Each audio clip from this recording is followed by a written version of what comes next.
Hello everyone, welcome back to my channel. आज की class में हम करेंगे डिटर्मिनर्स का आगे का पार्ट, जो कि मैं आपको पिछली क्लास में स्टार्ट करवा चुकी थी।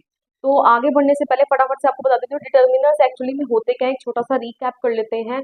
डिटर्मिनर्स मैंने आपको बताया था ऐसे वर्ड्स होते हैं जो नाउन के पहले लगते हैं और उनके मीनिंग को फिक्स कर देते हैं। ठीक है, जैसे मैंने आपको लास्ट क्लास में डिटर्मिनर्स के काइंड्स बताए थे। जैसे फर्स्ट वन वाज आर्टिकल्स। ठीक है, आर्टिकल्स अभी हम पूरा ए एंड द डिस्कस करेंगे आने वाली वीडियोस में। देन मैंने आपको बताया था डेमोन्स्ट्रेटिव डिटर्मिनर, जिसके अंदर आता था दिस दैट दीज दोज। उसके बाद मैंने आपको बताए थे पोजेसिव डिटर्मिनर, जिसमें माई, हिज, योर, इट्स, ओके, ये सब कवर होता है, जिससे पोजेशन पता चलती है। फिर मैंने आपको कराया था इंटेरोगेटिव डिटर्मिनर, ठीक है, जिसके अंदर हमने करा था what, which, whose, right. Then उसके बाद मैंने आपको बताया थे क्वांटिफायर्स। ठीक है, क्वांटिफायर्स क्या होते हैं, जो हम आज की क्लास में पूरा डेप्थ में डिस्कस करेंगे। ओके, देन हमने करे थे डिस्ट्रीब्यूटिव डिटर्मिनर्स। डिस्ट्रीब्यूटिव डिटर्मिनर्स में मैंने आपको बताया था क्या क्या आता है, either, neither, each, every. Okay, neither, either, neither तो मैं आपको एक्सप्लेन कर चुकी थी। मैंने आपको बोला था कि ईच एंड एवरी में आपको पूरा डिफरेंस आगे की क्लास में क्लियर किया जाएगा। तो बढ़ते हैं, आज हम क्वांटिफायर्स को डिस्कस करने वाले हैं। जैसे कि मैंने आपको बताया, क्वांटिफायर्स जो क्वांटिटी या नंबर की बात करें। ओके, तो देयर आर सम क्वांटिफायर्स जो मैंने बोर्ड पर लिख दिए हैं। कुछ ऐसे होते हैं जो सिर्फ काउंटेबल नाउन के साथ लगते हैं, कुछ ऐसे होते हैं जो अनकाउंटेबल नाउन के साथ लगते हैं, और कुछ ऐसे होते हैं जो दोनों के साथ ही इस्तेमाल किए जा सकते हैं। तो अब हम इसी चार्ट के थ्रू ये देखेंगे कि कौन से आपके काउंटेबल के साथ यूज होंगे नाउन के साथ, कौन से अनकाउंटेबल के साथ, एंड कौन से दोनों के साथ। Okay, with examples. ओके, तो फर्स्ट वन इज सम। सम आपका काउंटेबल एंड अनकाउंटेबल दोनों के साथ इस्तेमाल किया जा सकता है। अब हम इसके दो एग्जांपल देखेंगे। There are some books on the table. Okay, अब देखिए यहाँ पर बुक्स, बुक्स को आप क्या कर सकते हैं, काउंट कर सकते हैं। ओके, कुछ बुक्स हैं टेबल के ऊपर, आप काउंट करके बता देंगे कितनी है। आई नीड सम वाटर, मुझे थोड़ा सा पानी चाहिए। ठीक है, कुछ पानी चाहिए मुझे, सम वाटर। ठीक है, तो क्वांटिटी की बात करें, मुझे सम वाटर चाहिए, तो वाटर क्या है, अनकाउंटेबल है। ओके, देख लिया आपने कैसे दोनों के साथ लग सकता है। Next is lots of. Lots of भी आपका दोनों के साथ जाएगा, काउंटेबल एंड अनकाउंटेबल के साथ। First is lots of people are participating in the quiz. ठीक है, पीपल को हम गिन सकते हैं, बहुत सारे लोग जो है पार्टिसिपेट कर रहे हैं क्विज में। Okay, he drinks lots of milk, बहुत ज्यादा दूध पीता है। ओके, तो अगेन यहाँ पर क्या है, मिल्क इज अनकाउंटेबल, तो दोनों के साथ आपने देख लिया, इसको यूज किया जा सकता है। Next is any. एनी आपका भी दोनों के साथ इस्तेमाल हो सकता है, countable and uncountable both.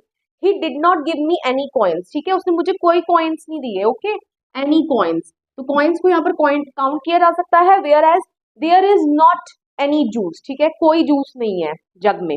Okay, in the जग आगे लिख सकते हैं हम, तो यहाँ पर जूस क्या है, अनकाउंटेबल। तो देख लीजिए मैंने कैसे एनी को दोनों के साथ इस्तेमाल कर लिया। Next is a lot of.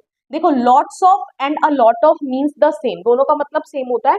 बस डिफरेंस ये है, यहाँ पर अगर आप आ साथ में लगा रहे हो तो आप यहाँ पर लॉट्स नहीं लगाओगे, अ लॉट ऑफ हो जाएगा। और अगर आप आ नहीं लगा रहे हो तो यहाँ पर आपको लॉट्स लिखना पड़ेगा, लॉट्स ऑफ। तो अ लॉट ऑफ भी दोनों के साथ इस्तेमाल होता है। तो देख लेते हैं example. There are a lot of carrots in the basket. ठीक है, बहुत सारी कैरेट्स हैं, a lot of carrots. Okay, there is a lot of snow on the road. ठीक है, रोड के ऊपर बहुत ज्यादा क्या है, स्नो है। Snow is uncountable, whereas carrots is countable. Okay, carrots are countable. Next is much. Much and many मैं आपको पिछली क्लास में बता चुकी थी, लेकिन फिर भी फटाफट से कर लेते हैं। मच आपका किसके साथ यूज होता है, अनकाउंटेबल के साथ। ठीक है, काउंटेबल के साथ इसको नहीं इस्तेमाल कर सकते।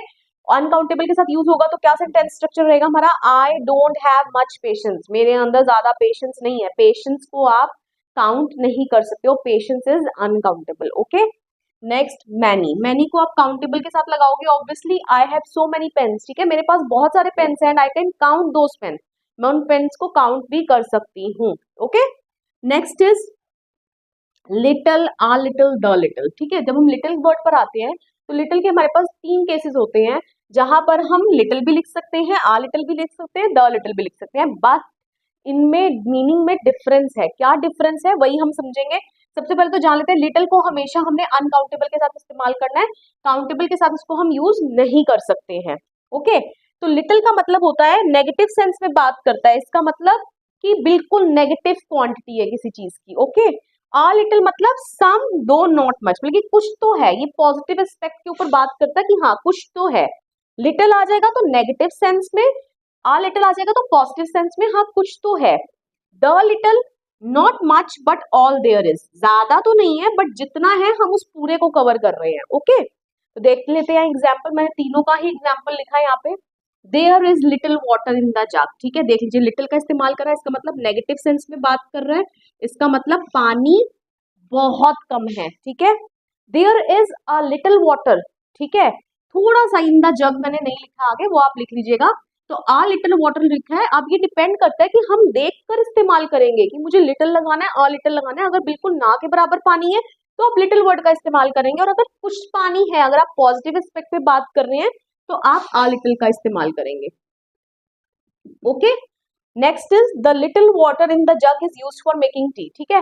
अब द लिटिल वाटर, इसका मतलब मुझे नहीं पता वो लिटिल था या आ लिटिल था, ओके लेकिन जितना था मैंने उतने का उतना ही सारा इस्तेमाल कर लिया, किसके लिए, चाय बनाने के लिए। तो यहाँ पर किसका इस्तेमाल हो जाएगा, द लिटिल का। ओके मतलब कि जितनी क्वांटिटी हमने पूरे की पूरे को इस्तेमाल कर लिया। नेक्स्ट एग्जाम्पल देख लेते हैं।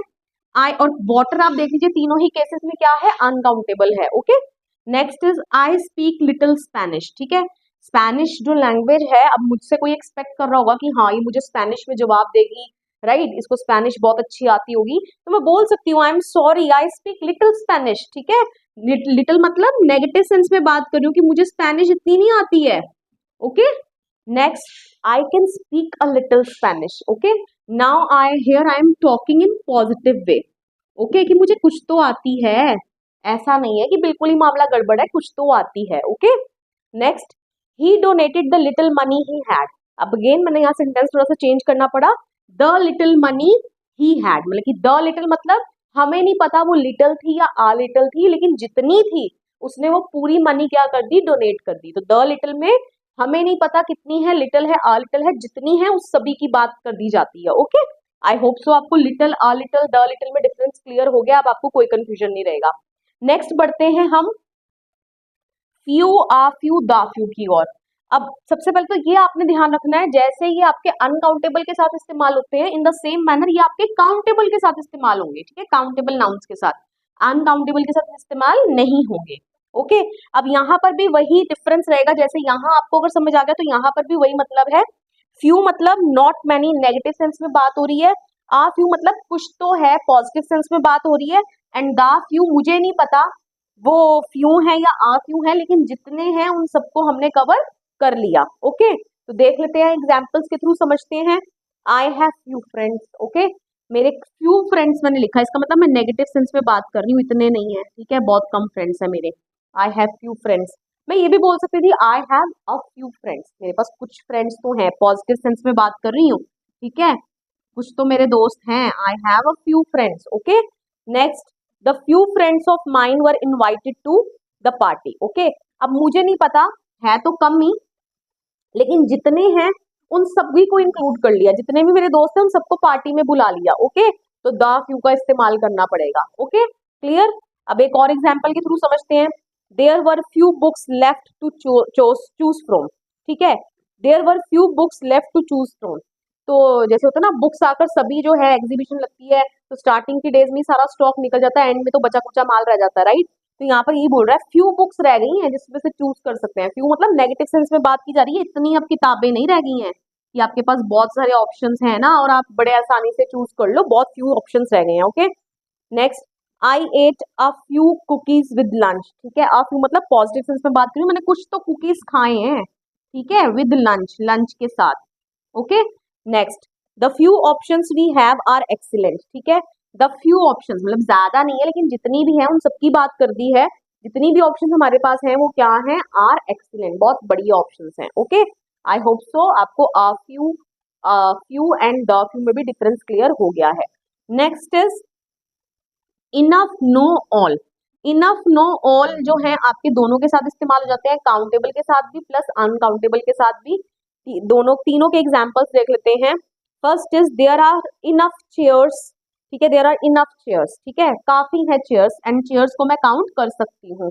Okay next 200 ml of water is enough to knead the dough, ठीक है, 200 ml पानी काफी है आटा गूंदने के लिए। ओके तो अब वाटर के साथ इस्तेमाल हुआ, इज इनफ, तो देख लीजिए यहाँ पर क्या हो गया, यहाँ पर इनफ काउंटेबल के साथ भी लग रहा है, नॉन काउंटेबल के साथ भी लग रहा है।